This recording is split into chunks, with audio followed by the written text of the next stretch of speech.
नमस्कार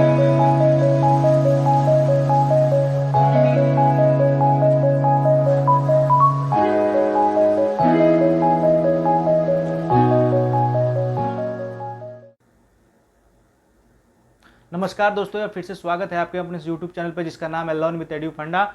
मैं एक बार फिर से लेकर हाजिर हूँ दोस्तों बाहुबली एमसीक्यू सीरीज की पेडागॉजी क्लास, जिसमें आज का टॉपिक है तर्क एवं चिंतन। दोस्तों आपको पता ही है कि चिंतन और तर्क काफ़ी इंपॉर्टेंट है टीचिंग एग्जाम के लिए, क्योंकि ये रीट में भी के सिलेबस में भी मेंशन है, सीटेट के भी मेंशन है, यूपी टेट सुपर टेट में तो ये पहले से ही था दोस्तों। तो इसमें मैंने चिंतन के सभी प्रकार, उसके टाइप, उसकी विशेषताएँ सारे एक ही वीडियो में शामिल कर लिए हैं। एक एक को समझाते हुए चलूंगा दोस्तों। तो एक बार बस बजा दीजिए, आवाज़ वगैरह सब सही है तो आज की क्लास स्टार्ट किया जाए। और सबसे महत्वपूर्ण बात, जो हमारे चैनल को नए बच्चे देख रहे हैं तो उसको सब्सक्राइब कर दें दोस्तों, लाइक करें, शेयर करें। चलिए दोस्तों, आज का सेशन स्टार्ट करते हैं। पहला क्वेश्चन है हमारा, चिंतन किसी समस्या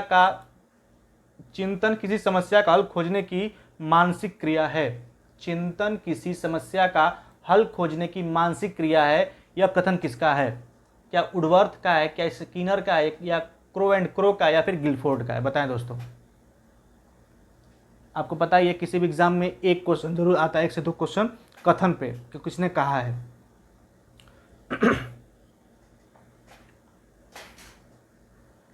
उम्मीद है दोस्तों आपने आंसर दे दिया। चलिए देखते हैं।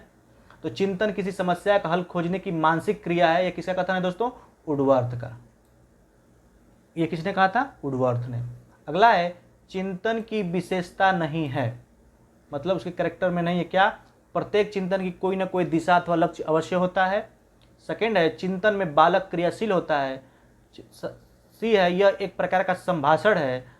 डी, चिंतन सक्रिय न होकर निष्क्रिय प्रक्रिया है। बताएं दोस्तों, इन चारों में से एक कथन कौन सा गलत है जो चिंतन से रिलेट नहीं करता?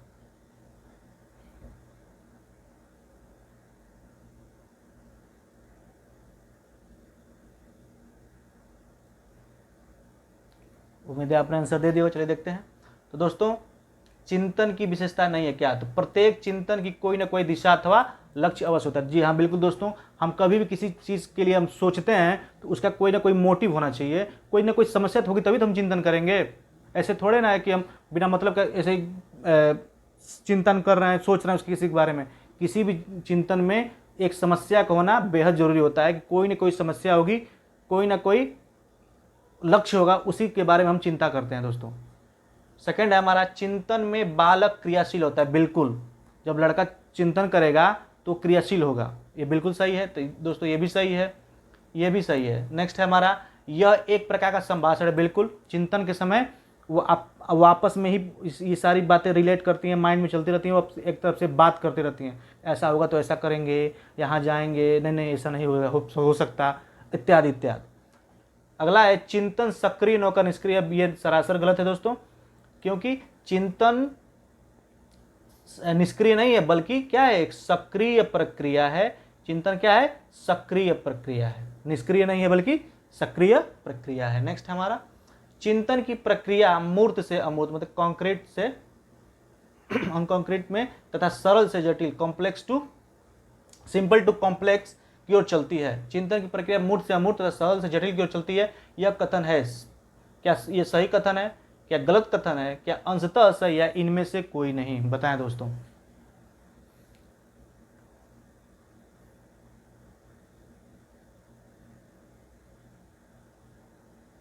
उम्मीद है आपने आंसर दे दिया। चलिए देखते हैं।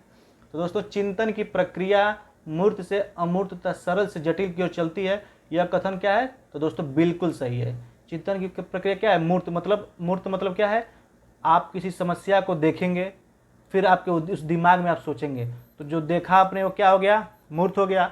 आप सोच रहे हो अमूर्त है, सरस जटिल की ओर। जब किसी समस्या को देखते हैं आप सोचते हैं उसके बारे में, फिर धीरे धीरे धीरे धीरे उसके चीज़ों के समाधान करने के बारे में सोचते हैं कि कैसे इसको सॉल्व किया जा सकता है, इत्यादि इत्यादि। तो ये क्या है दोस्तों? पूर्णतः सही है। अगला है, स्वली चिंतन का उदाहरण है। स्वप्न, दिवा स्वप्न, कल्पनाएं, या इनमें से कोई नहीं? बताएं दोस्तों।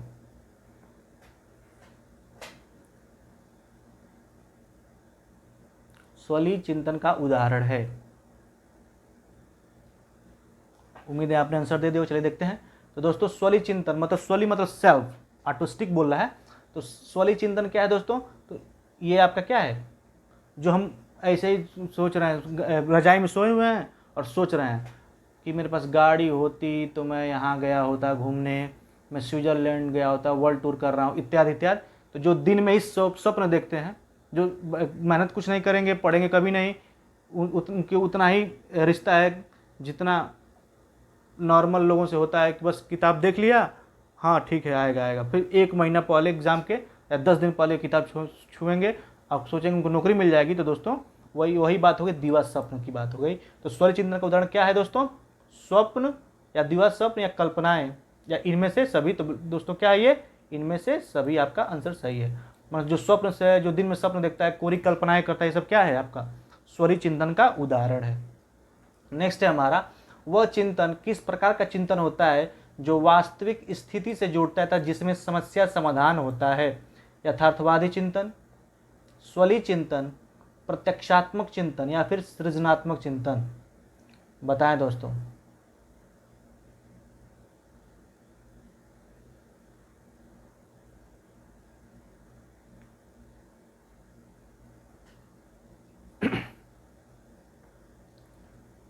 उम्मीद है आपने आंसर दे दिया होगा। चलिए देखते हैं। तो वह चिंतन किस प्रकार का चिंतन होता है जो वास्तविक स्थिति से जुड़ता है? तो दोस्तों जो रियल वर्ल्ड से जुड़ता है, जो रियलिस्टिक होता है, उसे कौन सा चिंतन बोलते हैं दोस्तों? यथार्थवादी चिंतन बोलते हैं। उसे कौन सा चिंतन बोलते हैं दोस्तों? रियलिस्टिक थिंकिंग बोलते हैं।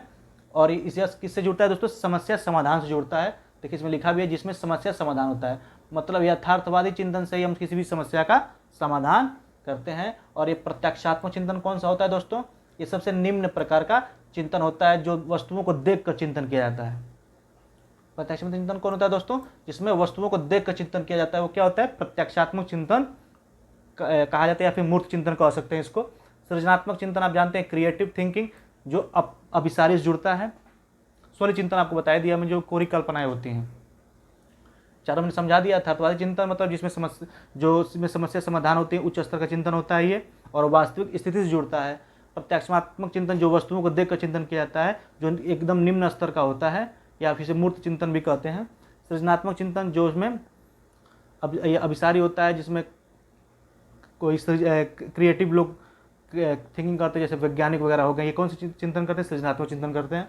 स्वली चिंतन जो कोरी कल्पनाएं करते हैं, दिमाग सपन देखते हैं, दिन में ही सपना देखते हैं कि ये कर लिया वो कर लिया, कुछ नहीं कर पाया, इत्यादि। नेक्स्ट हमारा, यथार्थवादी चिंतन का प्रकार निम्न में से नहीं है? अभिसारी चिंतन, आलोचनात्मक चिंतन, अपसारी चिंतन या फिर कल्पनात्मक चिंतन? बताएं दोस्तों।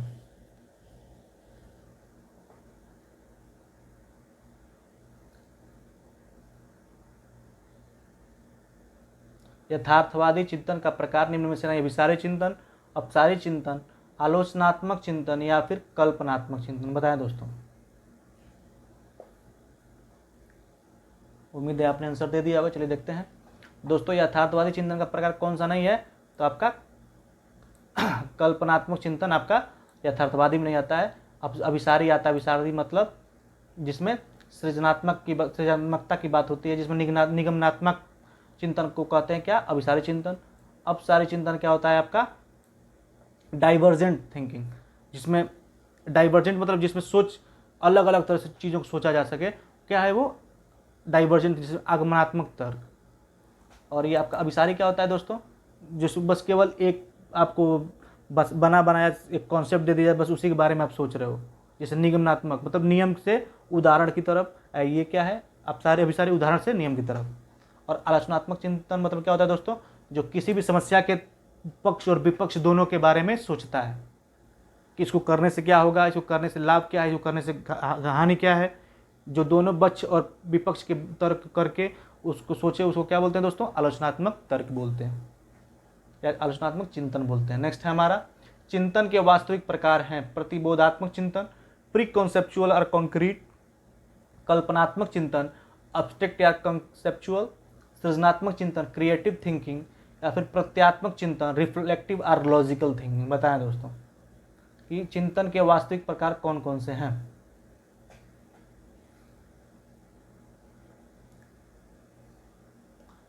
चिंतन के वास्तविक प्रकार कौन कौन से हैं बताएं।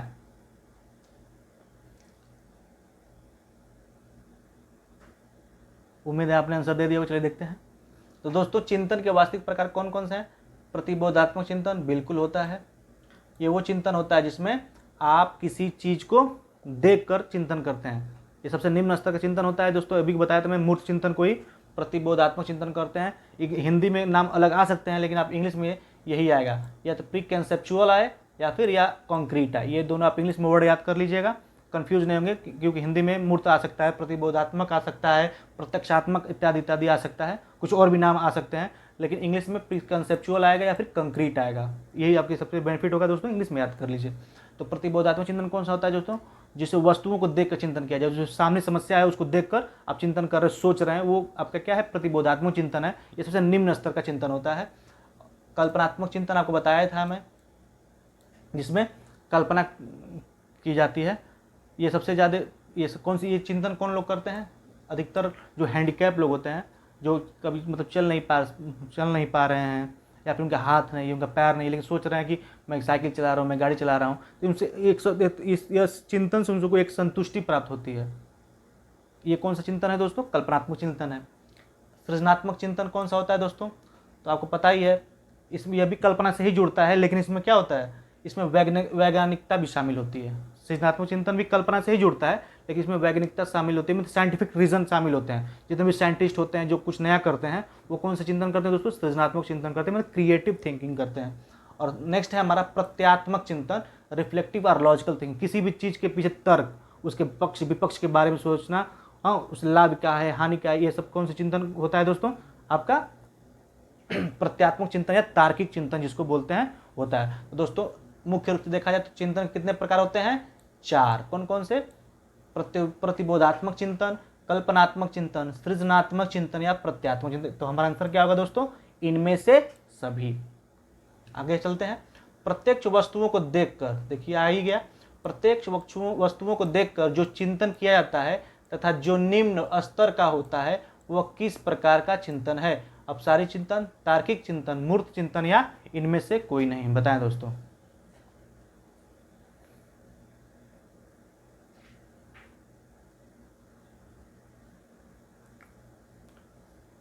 उम्मीद है आपने आंसर दे दिया हो। चलिए देखते हैं।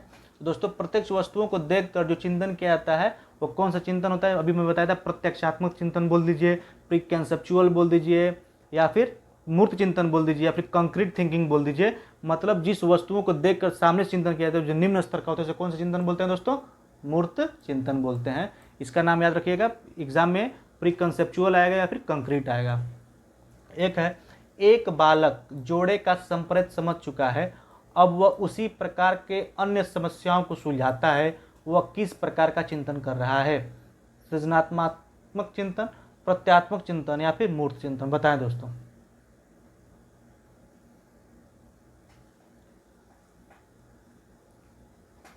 बताइए दोस्तों। तो मैं पानी पी लेता हूं।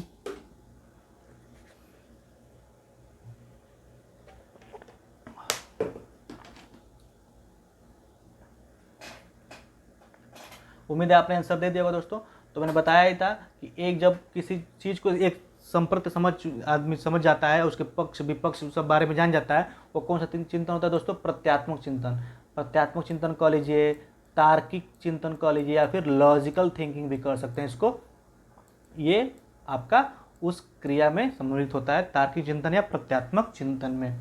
नेक्स्ट है हमारा चिंतन के साधन हैं।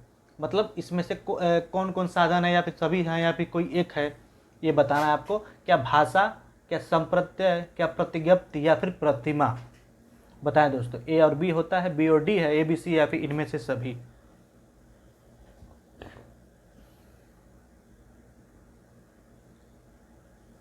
उम्मीद है आपने आंसर दे दिया। चलिए देखते हैं दोस्तों, चिंतन के साधन कौन कौन से होते हैं? जी हाँ, बिल्कुल। चिंतन में भाषा होती है, संप्रत्यय यानी कॉन्सेप्ट भी होता है, कंसेप्चुअल होता है, प्रतिज्ञप्ति लाइसेंस भी होता है, और फिर प्रतिमा। सबसे मुख्य इंपॉर्टेंट है क्या? प्रतिमा। मतलब इमेजेस बनते हैं, आपके दिमाग में इमेजेस बनते हैं, तभी तो आप चिंतन उसके बारे में करते हैं। इसलिए हमारा ये सब क्या है? इनमें से सभी आपका सही हो जाएगा। नेक्स्ट है हमारा, चिंतन को प्रभावित करने वाले कारक हैं निम्न में से नहीं है। मतलब इन चारों में से कौन सा कारक नहीं है चिंतन को प्रभावित करने वाला? क्या ध्यान, क्या रुचि, क्या जिज्ञासा या फिर थकान? बताएं दोस्तों। इसमें से कौन चिंतन को प्रभावित करने वाले कारक नहीं है? क्या ध्यान नहीं है, क्या रुचि नहीं है, क्या जिज्ञासा नहीं है, थकान नहीं है? बताएं दोस्तों। उम्मीद है आपने आंसर दे दिया होगा। चलिए देखते हैं दोस्तों, चिंतन कौन कौन से कारक प्रभावित करते हैं। तो दोस्तों सबसे पहले आंसर देख लेते हैं। चिंतन को थकान से कोई लेना देना नहीं है, यही हमारा आंसर हो जाएगा। लेकिन इसको प्रभावित करने वाले कौन कौन से कारक हैं? ध्यान। जी हाँ दोस्तों, किसी समस्या पे आप सोच रहे हैं, उस पर चिंतन कर रहे हैं और आपका ध्यान नहीं है, आपका समस्या, मान लीजिए समस्या ये है कि ये वस्तु को कैसे हम ठीक करें। मान लीजिए कोई आपके घर में कोई मान लीजिए टॉर्च ही है, वो बिगड़ गया है, उस पर आप सोच रहे हैं कैसे बनाए इसको, क्या क्या लगेगा, और आप उस पर ध्यान नहीं, आप कुछ और सोच रहे हो, तो भी वो प्रभावित होगा। रुचि, मान लीजिए आपको उसमें रुचि ही नहीं है, आप बनाना ही नहीं चाहते, आपका इंटरेस्ट ही नहीं उसमें, तभी आपका चिंतन प्रभावित होगा। जिज्ञासा, अगर आपको पता हो, जिज्ञासा होना चाहिए, गर्नेस होना चाहिए, इसमें बैटरी लगेगी, इसमें सेल कौन सा लगेगा, कैसे चार्ज होगी, इत्यादि इत्यादि, तभी वो प्रभावित नहीं होगा। इसके अलावा आपका ध्यान हो गया, रुचि हो गया, जिज्ञासा हो गया। इसके अलावा आपका आयु, मतलब आप किस आयु के हैं। ऐसा नहीं है कि आप बहुत छोटे बच्चे हों, हाँ, और ठीक से आप किसी वस्तु को पकड़ नहीं पा रहे हो और आप किसी चीज़ को सोचने, तो आपको पता ही है दोस्तों कि जॉन पियाजे के अनुसार चिंतन वाली प्रक्रिया कब आती है? औपचारिक संक्रियात्मक अवस्था में चिंतन जुड़ता है आपका, तो ये भी आपको प्रभावित करता है। आपका अभिप्रेरणा, आप मोटिवेट नहीं होंगे तभी आप उस पर चिंतन नहीं कर सकते। तो कई चीज़ें होती हैं, ध्यान हो गया, रुचि हो गया, जिज्ञासा हो गया, आयु हो गया, व्यक्तित्व हो गया, आपका अभिप्रेरणा हो गया, ये सब कारक हैं दोस्तों जो चिंतन को प्रभावित करते हैं। अगला हमारा प्रतिज्ञप्ति का अर्थ होता है, मतलब लाइसेंस का क्या अर्थ होता है? विभिन्न संपत्तियों का आपसी संबंध समझ लेना, किसी विषय वस्तु पर विचार करना, या दोनों, या इनमें से कोई नहीं। बताएं दोस्तों।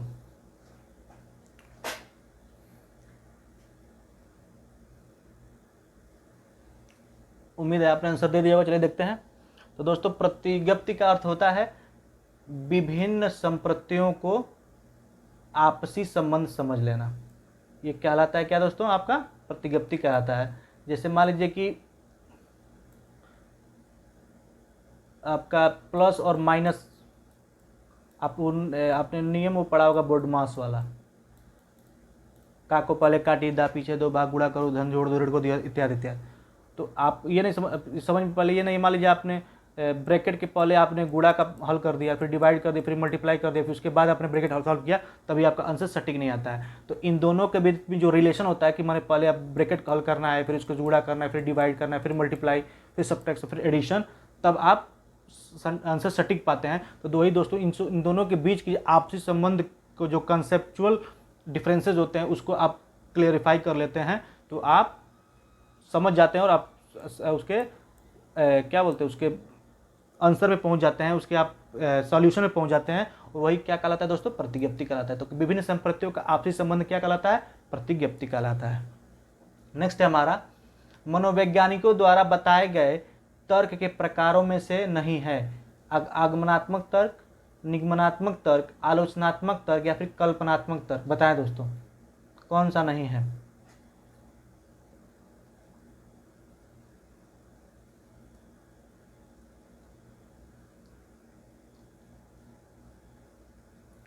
उम्मीद है आपने आंसर दे दिया होगा। चलिए देखते हैं। तो दोस्तों मनोवैज्ञानिकों द्वारा बताए गए तर्कों के प्रकार में से नहीं है, तो आगमनात्मक तर्क बिल्कुल होता है, इसको पता ही है आपको, उदाहरण से नियम की ओर चला जाता है। चिंतन और तर्क में कोई दोस्तों विशेष फर्क नहीं होता है, आपको ये पता है। तो उदाहरण से नियम की तरफ, निगमनात्मक नियम से उदाहरण की तरफ, आलोचनात्मक भी होता है, लेकिन कल्पनात्मक कोई तर्क नहीं होता है। तर्क है तो उसमें कल्पना का कोई जगह नहीं होता है दोस्तों। इसकी जगह पर होता है क्या? सादृश्यवाची। चौथा प्रकार क्या है दोस्तों? सादृश्यवाची तर्क, एनालॉजी इसको बोलते हैं। आपने उसमें किया, रीजनिंग में होता है ना कि दो चीज़ों में अंतर ढूंढना होता है, उस कि इसमें क्या समान है, एनालॉजी वाला, वो आपका एक तर्क है। अगला है हमारा, जहां समस्या को खंडों में बांटकर एक मिनट इसको क्लियर कर देता हूं।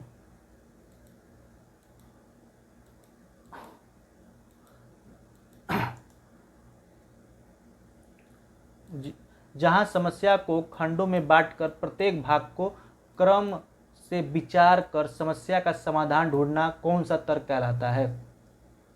जहाँ समस्या को खंडों में बांटकर प्रत्येक भाग को क्रम से विचार कर समस्या का समाधान ढूंढना कौन सा तर्क कहलाता है दोस्तों? आलोचनात्मक तर्क कहलाता है, निगमनात्मक तर्क कहलाता है, आगमनात्मक तर्क कहलाता है, या फिर कल्पनात्मक तर्क कहलाता है? बताएं दोस्तों, कौन सा तर्क कहलाता है?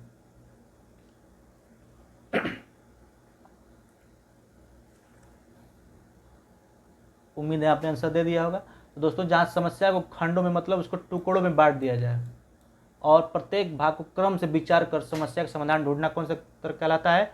आगमनात्मक तर्क। और ये सबसे पहले ये कौन करते हैं? अधिकतर जो सीबीआई और आईबी वाले होते हैं, इंटेलिजेंस ब्यूरो वाले, वो किसी भी केस पर काम करते हैं, देखते होंगे सब सारे सबूतों को इकट्ठा करते जाते हैं। आप पिक्चरों में देखे होंगे, पूरा एक बोर्ड बना लेते हैं, उस पर सब सारे फोटो टाइप के जितने भी सबूत उनको मिला होता है, जितने भी आई विटनेस होते हैं, जितने भी सबूत इत्यादि मिला होता है, सबको इकट्ठा कर लेते हैं और फिर उसको तर्क सोचते हैं और सबको एक एक जोड़ते जाते हैं। तो वो कौन सा तर्क है दोस्तों? आगमनात्मक तर्क है। नेक्स्ट है हमारा, पुराने ज्ञान के आधार पर नए ज्ञान को जोड़कर निर्णय लेने की प्रक्रिया किस प्रकार का है? पुराने ज्ञान के आधार पर नए ज्ञान को जोड़कर निर्णय लेने की प्रक्रिया किस प्रकार का तर्क है? आगमनात्मक तर्क है, निगमनात्मक तर्क है, आलोचनात्मक तर्क है, या फिर सादृश्यवाचित तर्क है? बताएं दोस्तों।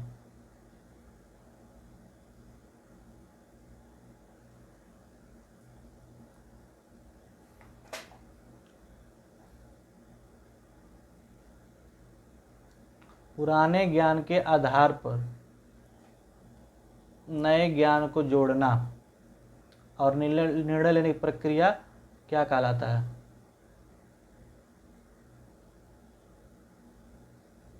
आपका क्या है दोस्तों? ये निगमनात्मक तर्क कहलाता है। नेक्स्ट है हमारा, निम्न में से तर्क के चरण में शामिल नहीं है? समस्या की पहचान, अनुमान पर पहुंचना, अनुमान के अनुसार प्रयोग करना, या फिर पक्ष विपक्ष के बारे में सोचना। इसमें कौन सा तर्क के चरण में शामिल नहीं? बताएं दोस्तों।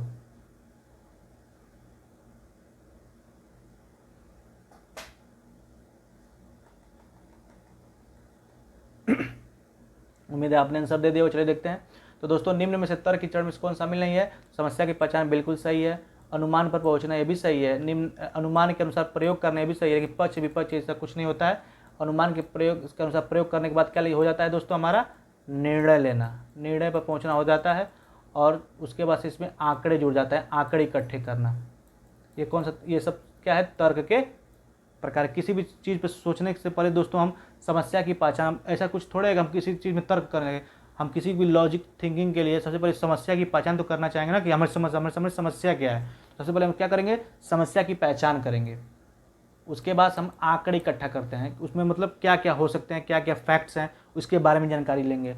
उसके बाद से उसके अनुमान पे पहुंचेंगे, तब जाके अनुमान के अनुसार उसको प्रयोग करेंगे, तब जाके किसी निर्णय में पहुंचेंगे कि ये सही है या गलत है।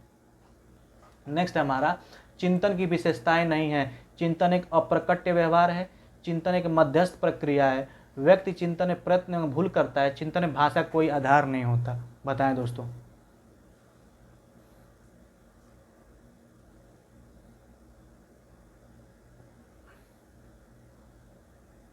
उम्मीद है आपने आंसर दे दिया हो। चलिए देखते हैं। तो दोस्तों, चिंतन की विशेषता नहीं है, तो चिंतन एक अप्रकट व्यवहार है। बिल्कुल दोस्तों, चिंतन को आप किसी के सामने प्रेजेंट नहीं कर सकते कि मैं बहुत सोच रहा हूँ। वो आपको देख थोड़े सकता है कि आप चिंतन में कौन सा चिंतन कर रहे हो, आप क्या सोच रहे हो, आप क्या बता। जब तक आप अपने मुंह से नहीं बताओगे, सामने वाला नहीं जान पाएगा कि आप क्या सोच रहे हो। अब उसको दिख थोड़े रहा कि आप क्या सोच रहे हो।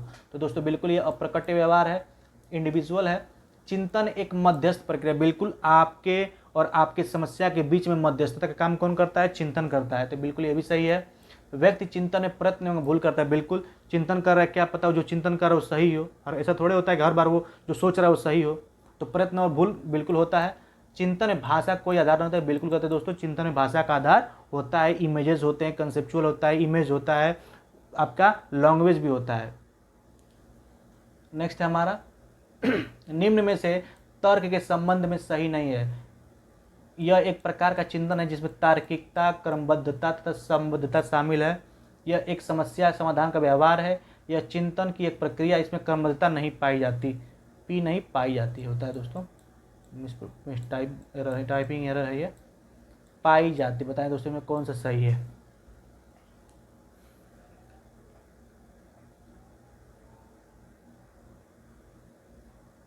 उम्मीद है आपने आंसर दे दिया। चलिए देखते हैं। तो दोस्तों निम्न में तर्क संबंध कौन सा नहीं है? तो यह एक प्रकार का चिंतन है। बिल्कुल मैंने बताया ही था कि तर्क और चिंतन एक समान होते हैं, जिसमें तार्किकता बिल्कुल लॉजिकल होना होता है, क्रमबद्धता बिल्कुल एक स्टेप बाय स्टेप चलता है, तत्संबद्धता शामिल होती है, बिल्कुल उसमें कोई रिलेशन होना चाहिए। यह एक समस्या समाधान का व्यवहार है। बिल्कुल समस्या समाधान के लिए हम तर्क या चिंतन करते हैं। यह चिंतन की एक प्रक्रिया, बिल्कुल is the process of thinking.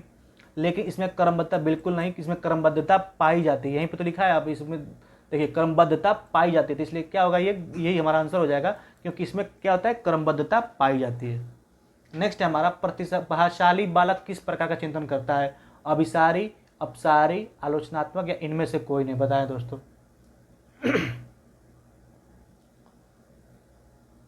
प्रतिभाशाली मतलब ये डाइवर्जेंट थिंकिंग करता है या फिर कन्वर्जेंट थिंकिंग करता है या फिर लॉजिकल या फिर इनमें से कोई नहीं? उम्मीद है आपने आंसर दे दिया होगा। दोस्तों प्रतिभाशाली बालक जो होता है वो कौन सा थिंकिंग करता है? कन्वर्जेंट थिंकिंग करता है। प्रतिभाशाली मतलब आपकी क्लास में देखे होंगे जो एक शुद्ध हिंदी भाषा में तेजू खाओ बच्चे, जो जैसे पूछेंगे सर कि बच्चा बताओ क्वेश्चन का, इस क्वेश्चन का आंसर, तो पहले हाथ उठा देंगे, यस सर हमको पता है, हमको पता है। तो मजबूरी में जो बैक बेंचर्स होते हैं वो भी उस पिटवाने के कारण वही प्रतिभाशाली बच्चे हैं। सबसे पहले वही हाथ खड़ा करेंगे कि हमको याद है, वही दो चार गिने चुने आके बैठे रहते हैं, वही हाथ उठा देंगे सर मुझे याद है। उसके चक्कर में सारे बच्चे पिट जाएंगे। पता चला कि कोई होमवर्क टीचर दिया हुआ है, टीचर को भले याद नहीं, लेकिन ये बच्चे सर आपने कल होमवर्क दिया था। तो वही प्रतिभाशाली बच्चे हैं दोस्तों। तो ये प्रतिभाशाली बच्चे क्या होते हैं? ये एकदम रट्टू तोता होते हैं, जिनको एकदम जो आप बता दोगे कि 2 2 जा 4 होता है तो एकदम दिमाग में छप जाएगा और याद कर लेंगे 2 2 जा 4 2 2 जा 4। ये भी नहीं जाएंगे 2 + 2 या फिर 1 1 1 1 1 + 1 + 1 + 1 भी 4 हो सकता है, नहीं। तो मतलब जो प्रतिभाशाली बालक होते हैं वो कौन सा थिंकिंग करते हैं दोस्तों? Convergent thinking. और आप जैसे जो बालक हैं वो कौन सा थिंकिंग करते हैं? Divergent thinking. मतलब जैसे टीचर ने दिया कि गाय पर निबंध लिखो, तो उसने 5 लाइन लिखवाई कि गाय सफ़ेद है, काली होती है, गाय की पूंछ होती है, गाय के 4 पैर होते हैं, उसे हमें गोबर दूध मिलता है इत्यादि। तो आपने ये भी लिख लिया गाय के 5 होते हैं, इसमें ये नस्ल सहवाल पाई जाती है, आपका ये देसी गाय होती है, देसी गाय के सींग होते हैं, सहवाल गाय के सींग नहीं होते हैं, सहवाल गाय ज़्यादा दूध देती है, इत्यादि इत्यादि। क्या दोस्तों थिंकिंग है ये? डाइवर्जेंट। मतलब कुछ एक्स्ट्रा सोचना। और जितने भी डाइवर्जेंट थिंकिंग है वही कुछ करते हैं, जितने वैज्ञानिक होते हैं वो डाइवर्जेंट थिंकिंग वाले होते हैं, क्योंकि वो कन्वर्जेंट थिंकिंग होते हैं तो कुछ नया कर ही नहीं पाते। डाइवर्जेंट थिंकिंग मतलब भी होता है दोस्तों ये क्रिएटिविटी से जुड़ता है डाइवर्जेंट थिंकिंग, क्योंकि जब डाइवर्जेंट थिंकिंग तभी तो आप क्रिएटिव होंगे, इसमें मौलिकता नहीं पाई जाती, लेकिन ये जब कुछ नया करेंगे तभी तो आप कुछ नया इन्वेंशन कर पाएंगे। अब थॉमस अल्वा एडिसन चुपचाप, न्यूटन चुपचाप सेब खा लिया होता तब तो उसने न्यूटन खोज कर ली होती, वो भी प्रतिभाशाली बच्चा होता और चुपचाप सेब गिरा होता, खा लिया होता। तो लेकिन उसने कुछ सोचा कि क्यों गिरा, कैसे गिरा, नीचे गिरा, क्यों गिरा इत्यादि। इसलिए कौन सा दोस्तों ये divergent thinking is the best, because ये कुछ नया करने की चाहत पैदा करता है, आपके सोचने पे मजबूर कर देता है। तो दोस्तों प्रतिभाशाली बच्चों में किस प्रकार चिंतन होता है? कन्वर्जेंट। लेकिन दोस्तों उसी में एक अपवाद भी है, गिलफोर्ड एक वैज्ञानिक आप जानते होंगे, इन्होंने बुद्धि में भी काम किया है। उनके अनुसार प्रतिभाशाली बालक किस प्रकार चिंतन होता है? अभिसारी, अपसारी, दोनों प्रकार का, इनमें से कोई नहीं। तो इसमें टाइम वेस्ट नहीं करूंगा दोस्तों। तो गिलफोर्ड ने दोनों प्रकार के चिंतन को बताया है कि गिलफोर्ड ने प्रतिभाशाली बालकों में दोनों प्रकार के चिंतनों को बताया, मैंने अभिसारी भी बताया और अपसारी भी बताया। तो उम्मीद है दोस्तों ये वीडियो पसंद आई होगी। तो चिंतन की सारी समस्या ये इसी वीडियो में समाप्त हो गई दोस्तों। तो आपको चिंतन में चिंता करने की कोई आवश्यकता नहीं है, क्योंकि चिंतन के लिए मैंने चिंतन की वीडियो बना दी है। अब ये तर्क और चिंतन से इस चिंतन की वीडियो को देखें, और इसकी PDF लेने के लिए आप लर्न विद टेलीग्राम पे, लर्न विद एडू फंडा पे ज्वाइन कर सकते हैं, यहाँ से PDF प्राप्त कर सकते हैं। तब तक के लिए पढ़ते रहें, सुरक्षित रहें, धन्यवाद।